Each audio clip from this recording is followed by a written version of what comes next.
अस्सलाम वालेकुम स्टूडेंट। हम स्टार्ट करने जा रहे हैं चैप्टर 15। कुछ हमने पहले पढ़ लिया था। आज का जो हमारा टॉपिक है वो है होम्योस्टेसिस एट सेल लेवल। जी, तो ऑर्गेनिज़म जो है मेंटेन करता है homeostasis as compare to external environment. दो तरह के इन्वायरमेंट थे, एक एक्सटर्नल था, एक इंटरनल था। अब होम्योस्टेसिस एट सेल लेवल का क्या मतलब है? सेल भी अपना होम्योस्टेसिस मेंटेन करता है। अब सेल कैसे अपना होम्योस्टेसिस मेंटेन करता है? सेल में भी दो तरह के इन्वायरमेंट होते हैं। एक जो सेल है, सेल के अंदर का जो इन्वायरमेंट होता है हम उसे क्या कहते हैं? Intra cellular environment. सेल के बाहर का जो इन्वायरमेंट होता है उसे हम कहते हैं एक्स्ट्रा सेलुलर इन्वायरमेंट। अब आपने कंफ्यूज नहीं होना, ऑर्गेनिज्म जो है उसके बाहर का इन्वायरमेंट होता है उसे हम कहते हैं एक्सटर्नल इन्वायरमेंट, और जो सेल के बाहर का होता है, अब एक सेल है, चैप्टर 4 में हमने डिटेल में पढ़ा था सेल का जो स्ट्रक्चर है।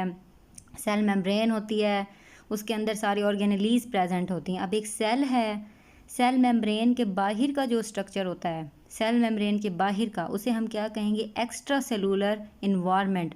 सेल के अंदर का जो स्ट्रक्चर होता है उसे हम क्या कहेंगे? Intra cellular environment. जैसे अब मैं एग्जाम्पल दूँ, अब ये देखें होम्योस्टेसिस एट सेल लेवल है। फ़र्ज़ करें कि ये जो है दायरा है, ये गोल सर्कल है, ये है ऑर्गेनिज़म। ऑर्गेनिज़म है, ऑर्गेनिज़म के बाहर का जो इन्वायरमेंट है हम उसे क्या कहेंगे? External environment. अब ये जो सर्कल है, इस सर्कल के अंदर आपको एक और सर्कल नज़र आ रहा है। फ़र्ज़ करें ये सेल है। अब ये सेल है, सेल के बाहर क्या होती है? सेल मेम्ब्रेन होती है। सेल मेम्ब्रेन के बाहर वाला जितना भी इन्वायरमेंट है ये हम उसे क्या कहेंगे? Extra cellular environment. और सेल के अंदर वाला जो इन्वायरमेंट है हम उसे क्या कहेंगे? Intra cellular environment. सबसे ज़्यादा तब्दीली कहाँ आती है? एक्सटर्नल इन्वायरमेंट में। उसके बाद जो कम तब्दीली आती है वो एक्स्ट्रा सेलुलर इन्वायरमेंट में आती है, जो सेल मेम्ब्रेन के बाहर वाला है, और सबसे कम तब्दीली इंट्रा सेलुलर इन्वायरमेंट में आती है। मुझे लगता है कि आपको ये समझ आ गया होगा। आप देखते हैं आपकी बुक में क्या लिखा हुआ है? Like the control system, likewise the control systems among intracellular and extracellular internal environment of an organism also at cell level। Cell level के ऑर्गेनिज्म के अलावा वो कह रहे हैं सेल का भी अपना इन्वायरमेंट है, जो कि कौन सा है? एक्स्ट्रा सेलुलर और इंट्रा सेलुलर और एक्स्ट्रा सेलुलर। वो भी फ्लक्चुएट करता है, लेकिन कैसे करता है? नैरो रेंज में फ्लक्चुएट करता है in intracellular within cell membrane. देखिए उन्होंने बताया भी हुआ है, जो सेल मेम्ब्रेन के अंदर वाला होगा उसे हम क्या कहेंगे? Intracellular, compare to in extracellular. मतलब अब एक्स्ट्रा सेलुलर भी दो तरह का इन्वायरमेंट होता है। एक्स्ट्रा सेलुलर की दो टाइप्स हैं, एक होता है इंटरस्टिशियल, दूसरा होता है वेस्कुलर। इंटरस्टिशियल इन्वायरमेंट कौन सा होता है? जैसा कि फ़र्ज़ करें ये टिश्यू है, टिश्यू के इर्द गिर्द का जो इन्वायरमेंट है उसे हम क्या कहेंगे? इंटरस्टिशियल। और वेस्कुलर का क्या मतलब होता है? कोई भी वेसल हो, नाली हो कोई भी, जैसे हमारी ब्लड वेसल्स हैं, लिम्फेटिक वेसल हैं, उनके अंदर जो ब्लड सेल हैं, ब्लड सेल के बाहर का जो इन्वायरमेंट होगा उसे हम क्या कहेंगे? Vascular environment. With in vessel हो जो ब्लड सेल के इर्द गिर्द, और इंटरस्टिशियल जो टिश्यू के इर्द गिर्द हो। तो यही लिखा हुआ है आपकी बुक में, compare to extracellular, vascular and other interstitial fluid environment.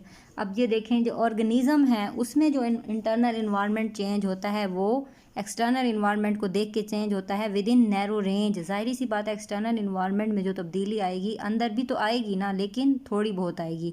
अब सेल कैसे? सेल एक्सटर्नल इन्वायरमेंट को देख के चेंज नहीं होता, सेल हमेशा एक्स्ट्रा सेलुलर इन्वायरमेंट को देख के चेंज होता है, नैरो रेंज में लेकिन चेंज होता है। सेल में जो चेंज आएगी वो एक्स्ट्रा सेलुलर इन्वायरमेंट को देख के चेंज आएगी, ना कि एक्सटर्नल इन्वायरमेंट को देख के चेंज आएगी, लेकिन वो change within a narrow range आएगी।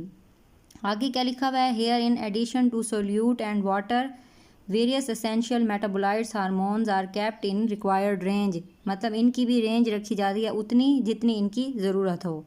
होम्योस्टेसिस का मतलब ये नहीं है कि एक फ़िक्स्ड कोई भी चीज़ हमारे पास फ़िक्स पॉइंट पे है, मतलब उस फिक्स पॉइंट पे कोई चीज़ है उसको लेके जाना किसी भी चीज़ को, ये नहीं है। ये चेंज होता है, रेंज इन्होंने सेट की हुई है अपनी आसानी के लिए। रेंज के अंदर, क्योंकि देखें रेंज को अचीव करना बहुत आसान होता है, रेंज भी नैरो हो, ब्रॉडर ना हो। प्रीवियस लेक्चर में हमने ये पढ़ा था। Homeostasis does not mean to keep a fixed internal environment as changes maintain within a specific range are necessary for normal body function. Specific range इसलिए है क्योंकि इसको अचीव करना आसान होता है। अब आगे हम देखते हैं, फॉर एग्जांपल आगे उन्होंने एग्जांपल दी हुई है। दो तरह के इन्वायरमेंट है, एक में अबंडेंट सप्लाई ऑफ वाटर है, एक में ऑलमोस्ट ड्राई कंडीशन है। अबंडेंट सप्लाई जैसे कि हमारे पास सीज़ हैं, ओशंस हैं, जो उनमें ऑर्गेनिज्म रहते हैं, पानी ज़्यादा होता है। अब ड्राई कंडीशन में क्या, डेजर्ट वगैरह जहाँ पे पानी की कमी होती है, या तो बहुत ज़्यादा पानी वाला इन्वायरमेंट होगा या बहुत ज़्यादा कमी वाला। इसका मतलब ये नहीं है कि दोनों में इंटरनल कंडीशन एक जैसी होगी, वो बदलती रहेगी, लेकिन वो भी नैरो रेंज में बदलेगी। अगर बाहर पानी ज़्यादा है तो अंदर भी ज़्यादा है, अगर बाहर पानी कम है तो अंदर भी कम है। For example water availability may fluctuate tremendously for the organism in the external environment from abundant supply to almost dry condition. However, the quantity of water in the body, for example internal environment, may vary in response in abundant supply and dry condition. वो कह रहे हैं कि abundant supply में वो और तरह से रिस्पॉन्स शो करेंगे और ड्राई कंडीशन में ऑर्गेनिज्म और तरह से रिस्पॉन्स शो करेंगे, but in a narrow range. लेकिन जो तब्दीली आएगी वो नैरो रेंज में आएगी। ठीक है जी। अब मैं आपको एग्जांपल देती हूँ। जैसा कि एक ऑर्गेनिज़म है, उसने ना दो लेवल सेट किए हुए हैं, एक हायर लेवल है, एक लोअर लेवल है। अगर हमारे पास अबंडेंट कंडीशन आ जाए, पानी बहुत ज़्यादा हो, बाहर से पानी अंदर एंटर होना शुरू हो जाएगा। अगर वो अब उसने रेंज सेट की हुई, एक लेवल सेट किया हुआ है, अब हायर लेवल तक आ जाए, बॉडी जो है ऑर्गेनिज्म की कोई रिस्पॉन्स शो नहीं करेगी। यूँ ही पानी हाई लेवल से ऊपर चला जाएगा, बॉडी जो कंट्रोल सिस्टम है हमारा, अबंडेंट कंडीशन में पानी बहुत ज़्यादा हो जाए तो रिस्पॉन्स करना शुरू हो जाएगा, वो पानी को बाहर निकालेगा। इसी तरह ड्राई कंडीशन है, लो लेवल है, लो लेवल से पानी नीचे चला जाए, लो लेवल तक है तो बस ठीक है, उसने अपना लेवल सेट किया हुआ है। इससे कम हो जाए, अब जो हमारा कंट्रोल सिस्टम है वो दो काम करेगा। जो उसमें कंट्रोल सिस्टम है वो एक्टिव हो जाएगा, या वो स्टोरेज करेगा, पानी को स्टोर करना शुरू कर देगा, या वो मज़ीद पानी को सर्च करेगा। अबंडेंट सप्लाई के केस में अगर कंट्रोल सिस्टम सही काम करेगा तो पानी में कभी भी फ्लड नहीं आएगा। इसी तरह ड्राई कंडीशन आती है, कंट्रोल सिस्टम सारा पानी जो है बाहर नहीं निकलने देगा। ठीक है, तो जब भी ऑर्गेनिज्म इस तरह से अपने आप को अडॉप्ट करने की कोशिश करता है कंट्रोल सिस्टम की मदद से। दोनों ने रेंज सेट की हुई है, हायर और लोअर। वाटर कंडीशन में हायर लेवल रेंज कब अचीव होगी, जब पानी ज़्यादा होगा, और लोअर जो कम पानी है, लोअर लेवल रेंज कब अचीव होगी, जब पानी कम होगा। ऑर्गेनिज्म पर पानी का लेवल एक जैसा नहीं है, रेंज को अचीव करना आसान होता है। चेंज जब भी आएगा नैरो रेंज में आएगा, और ये ऑर्गेनिज्म ने अपनी आसानी के लिए किया है। ये तब्दीली तब आती है जब बहुत ज़्यादा एक्सटर्नल हमारे पास क्या हो, ड्रास्टिक कंडीशन हो। देखें, control system would not let the body flooded with water in abundant supply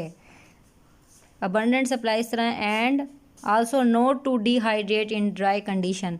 ना वो अबंडेंट सप्लाई में कंट्रोल सिस्टम बहुत ज़्यादा फ्लड आने देगा, ना लोअर लेवल में डिहाइड्रेट की कंडीशन आएगी।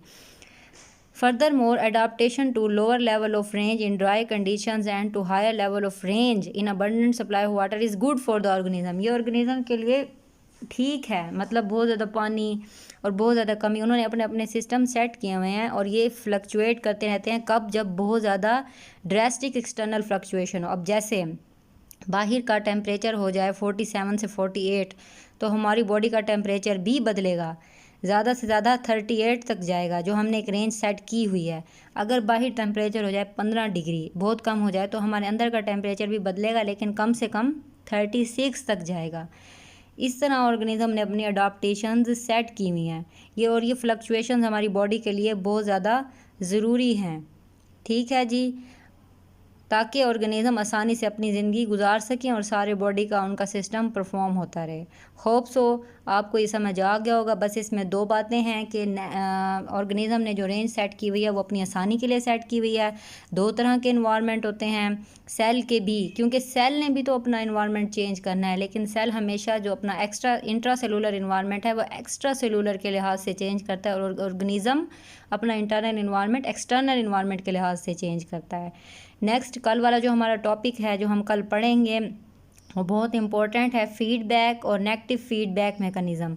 आपने अच्छी तरह से आगे इसे देख लेना है और प्रीवियस जितने भी जो 5 शॉर्ट क्वेश्चन थे उन्हें भी अच्छे तरीके से याद करना है। और ये वाला जो पैराग्राफ है ये थोड़ा कंसेप्चुअल है, इसको भी अच्छे तरीके से पढ़ना है। ओके, अल्लाह हाफिज़।